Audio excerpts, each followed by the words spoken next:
Olá pessoal, Paulo Fialho, professor de matemática, e hoje nós vamos conversar sobre sua nota no Enem. Entenda como funciona a teoria da resposta ao item, que é uma coisa muito importante que nós conheçamos. Claro que não precisamos conhecer nada dos modelos matemáticos, mas nós precisamos entender muito bem para conseguir fazer uma prova em alto nível, certinho?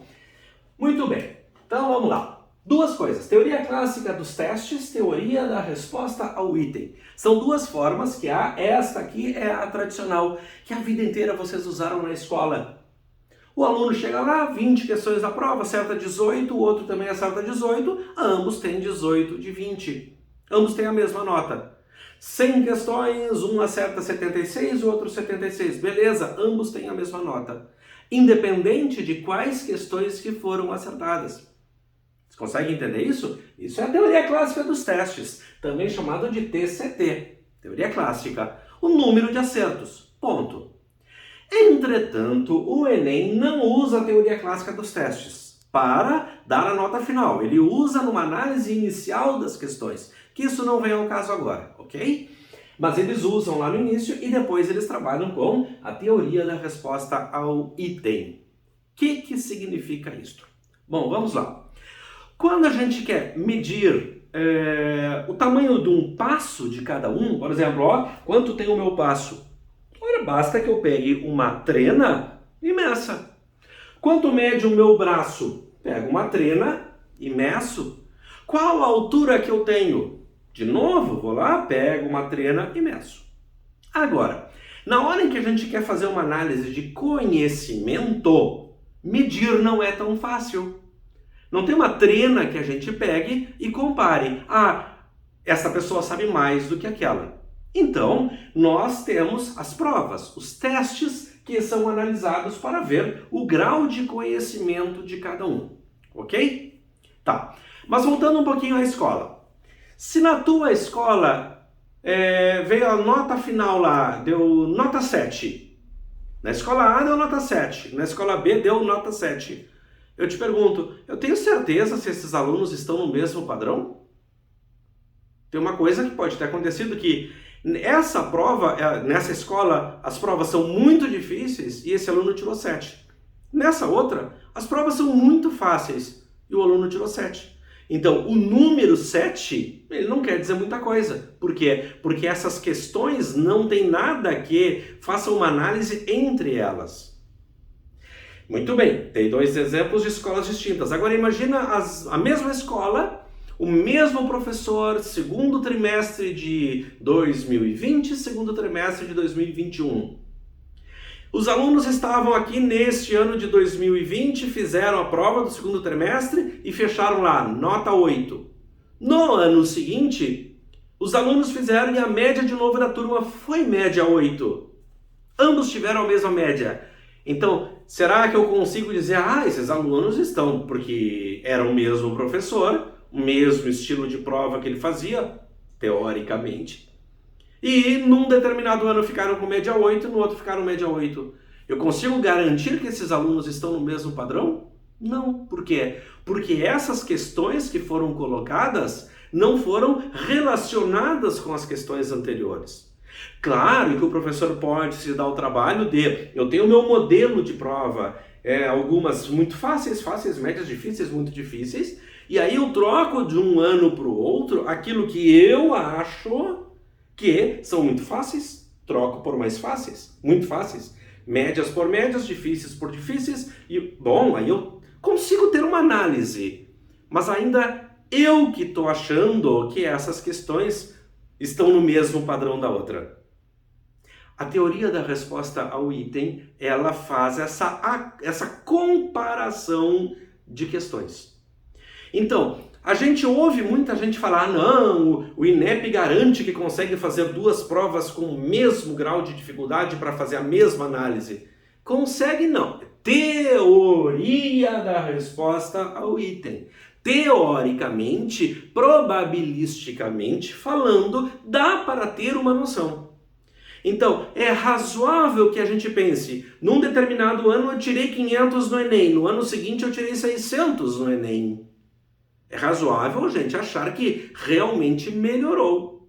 Por quê? Porque aumentou a nota numa prova que, estatisticamente, ela é muito comparável com as outras provas. E essas outras provas, na real, eles sempre puxam para um padrão criado lá em 2009 e feito uma retificação depois em 2012. Eles fizeram umas outras análises ali. Então, a teoria da resposta ao item, ela trabalha desta forma. Então, olha só, esses desenhos que eu tirei aqui são desenhos todos disponibilizados pelo próprio INEP. Então, eu não fiz nada desses desenhos. Várias tem aqui dizendo de onde vem, mas daqui a pouco eu já nem botei mais, ok? Bom, então como medir a proficiência em matemática? Como medir o grau de conhecimento desse aluno em matemática ou nas outras provas? Muito bem. Então, para medir o conhecimento, aplicam-se provas com itens. Itens são questões. Então, por que não botam questões direto? É que a teoria da resposta ao item, ela não é só para questões. Se usa numa gama de coisas, numa análise se a empresa está fazendo um bom serviço para o seu... me fugiu a palavra. Para a pessoa a qual ela atende. Por exemplo, tu vai na prefeitura de Porto Alegre, pede alguma coisa e na saída eles pedem: faça uma análise, por favor, de algumas coisas para nós. Aí tu dá algumas notas para algumas perguntas e aí eles têm uma ideia. Aquilo ali está ligado intimamente à teoria da resposta ao item, um questionário. Então não é só para questões. Mas no caso do Enem, entendam, item é uma questão. Legal. Então, descrição do modo de aferição do conhecimento, de medição desse conhecimento, certo? Muito legal. No que ele se baseia? Ele se baseia no seguinte: se a pessoa consegue pular uma altura de meio metro, ela passa para o nível seguinte. Ela veio aqui e pulou meio metro. Aí agora ela vai pular 70 centímetros. Ela vai lá e ela pula 70 centímetros. Então pulou esta... Aí conseguiu pular essa de 80. Ela pulou essa de 80. Que legal, cara, consegue pular 80 centímetros. Mas ele talvez até consiga, mas houve falhas. Digamos que aqui ele quase nunca consegue, aqui menos ainda. Então vamos lá. Se a pessoa não conseguiu saltar é de esperar que ela consiga saltar esta barreira? É difícil, né? Pode acontecer? Pode, claro, mas esse cara que está apto a pular essa, dificilmente ele não pularia as anteriores. E é mais ou menos isso em cima do qual a teoria da resposta ao item se baseia. Então, nós temos itens em ordem crescente, claro, eles não estão ordenados na prova em ordem crescente, obviamente, tá? Mas item 1, 2, questão 1, questão 2, questão 3, questão 4, questão 5, uma facílima, fácil, média, difícil e dificílima. Se o cara consegue acertar dificílima, provavelmente, probabilisticamente, ele acertou as outras. Probabilidade, não quer dizer que vá. Tá, aí agora o cara acertou essa, errou essa, acertou esta, errou esta e acertou esta. Posso dar uma bobeira na hora da prova e ele me pediu um raio e eu marcar ele pediu um diâmetro e eu marcar o raio do círculo? Era isso que estava acontecendo nessa questão. Eu errei essa bobagem. Então não é que ele vá desconsiderar as outras. Ele vai dar uma nota não integral nessas questões subsequentes no momento em que tu deixa de acertar aquela. Ruim, né? Mas então se eu errar uma bobagenzinha lá, vai comprometer o resto? Vai. Teve uma situação de um aluno assim, ó, que é desesperadora, tá? Tu imagina um aluno que acerta uma questão da prova. Uma questão da prova. E outro aluno acerta 19 questões da mesma prova. Qual vai tirar a nota mais alta? De 45. O que tu acha? Se fosse numa teoria clássica, obviamente, o que tirou 19 teria uma nota muito maior do que aquele que acertou uma. Depende das questões. Esse cara que acertou uma nessa prova, eu acho que foi 21 mesmo. Esse cara que acertou uma, tirou uma nota final em matemática maior do que esse que acertou 19. Por quê? Pela coerência das respostas. Provavelmente esse que acertou 19 questões, ele errou essas questões fáceis. a primeira, segunda, terceira, quarta, quinta, sexta questão mais fácil, e aí começou a acertar esporadicamente. Ele não teve uma coerência de resultados. E aí não adiantou o Vivente acertar 19 questões da prova, ele ficou com uma nota mais baixa do que o aluno que acertou uma questão na prova. Isso é verídico. Isso aí não é dado inventado, queridos. Então, a importância dessa preocupação, ela é enorme, enorme. Muito bem. Mas como é que eles se baseiam nisto? Vocês sabem que existe um tal de pré-teste. Quando eles fazem esse pré-teste, eles pegam as questões que são candidatas, várias equipes de professores mandam questões para o INEP, eles olham as questões e resolvem testar em determinados grupos. Tá. Mas eles não testam esta questão só numa escola, não. Eles testam em vários modelos de escola para ter um amplo espectro de análise. Então, pega um colégio federal maravilhoso, um colégio federal que não é tão bom, pega um colégio particular maravilhoso, um particular que não tem resultados tão bons, pega um colégio estadual forte, pega um mais fraco, pega na cidade grande, na cidade pequena, pega numa escola rural, faz o escambau. Então ele testa nos mais variados lugares, digamos assim, ok? E aí, de posse desses resultados, eles fazem uma baita de uma análise das questões. E aí eles chegam à conclusão de onde andaria o nível dessa questão.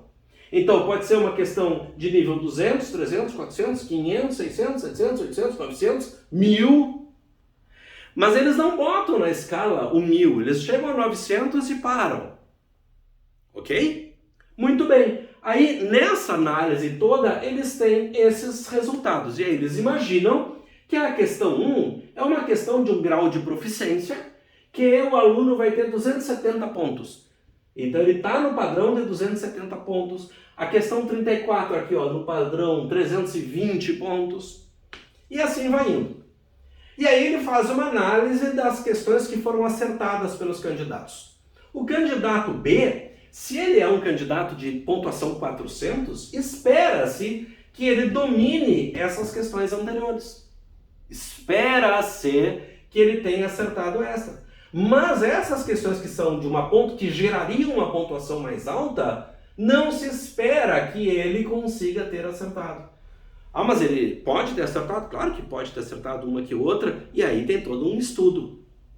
Que não é aberto o jogo, exatamente ninguém sabe, só o INEP. Não só o INEP, mas... Aí vem essas outras 3 questões, e aí aqui está o participante A, um participante de 750 pontos aproximadamente. Imagina-se que a nota em matemática desse cara, lá no final, seja 750. Muito bem, espera-se que ele tenha acertado essas questões, essas 5 questões. E espera-se que ele tenha errado essas outras 2. Então, isto aqui é uma ideia da régua dessas questões. Então, isso aqui é um exemplo de colocação das questões e participantes na mesma escala. Aí a gente começa a ver onde ele vai se enquadrar. Fácil? Nha.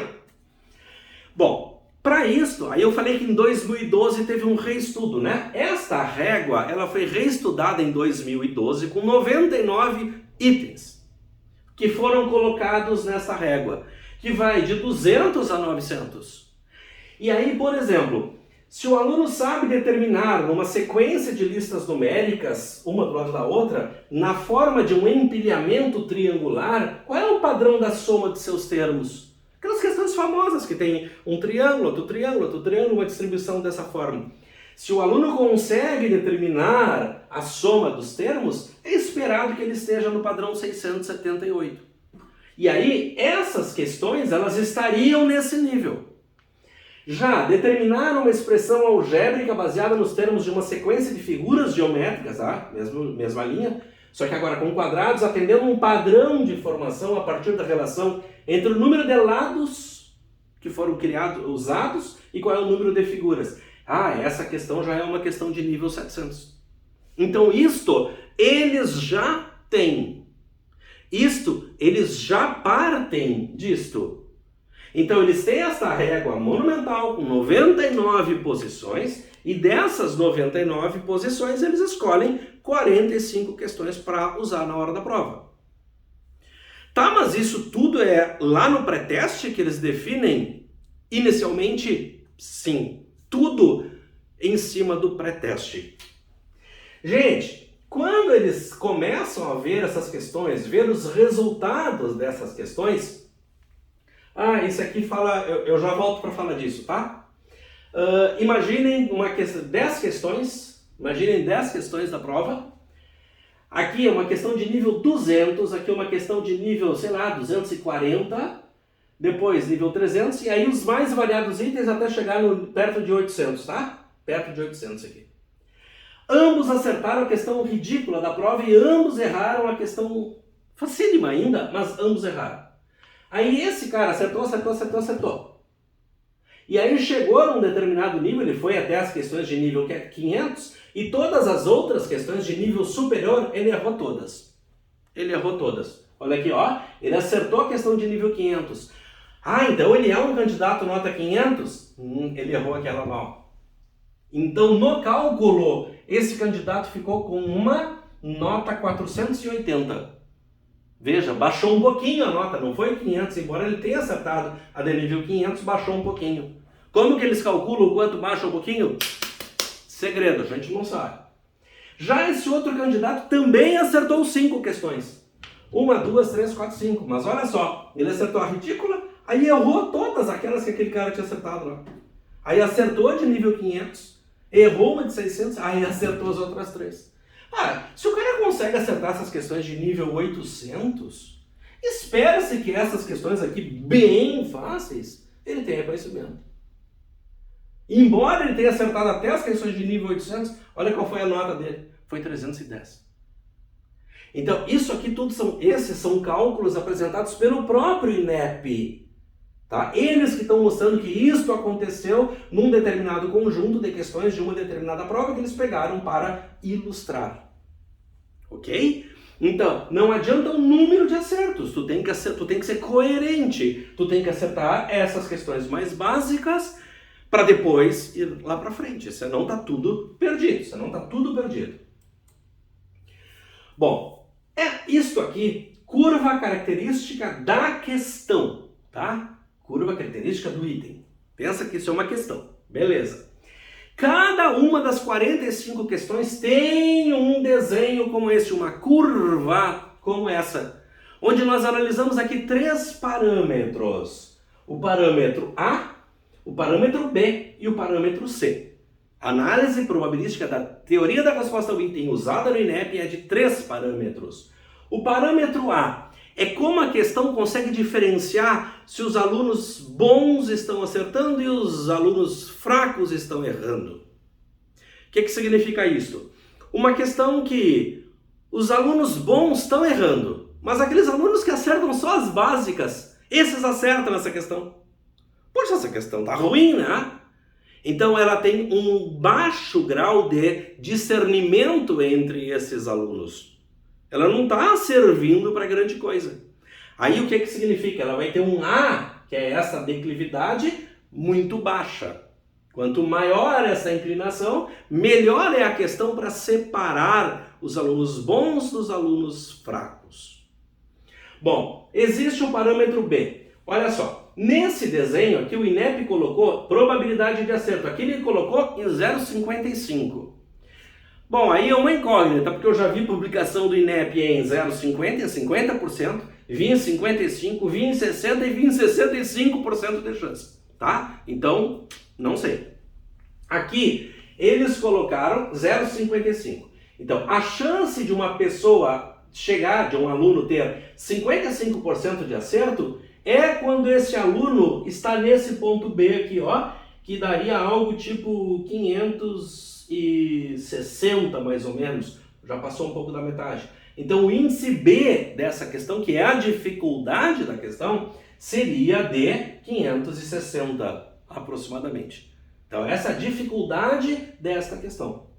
Bom, olha só, um candidato, nessa questão aqui, ó, um candidato, ele botou aqui participante A e botou pontilhadinho aqui, ó. Participante A botou pontilhadinho. Esse candidato tem 86, 87% de chance de acertar essa questão.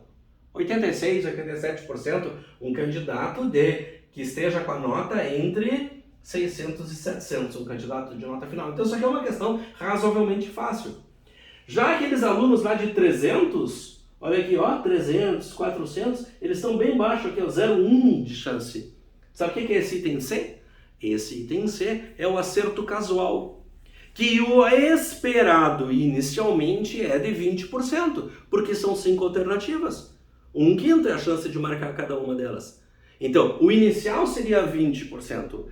Entretanto, com os dados desta pré-aplicação, eles conseguem determinar a curva que melhor se enquadra aos pontos.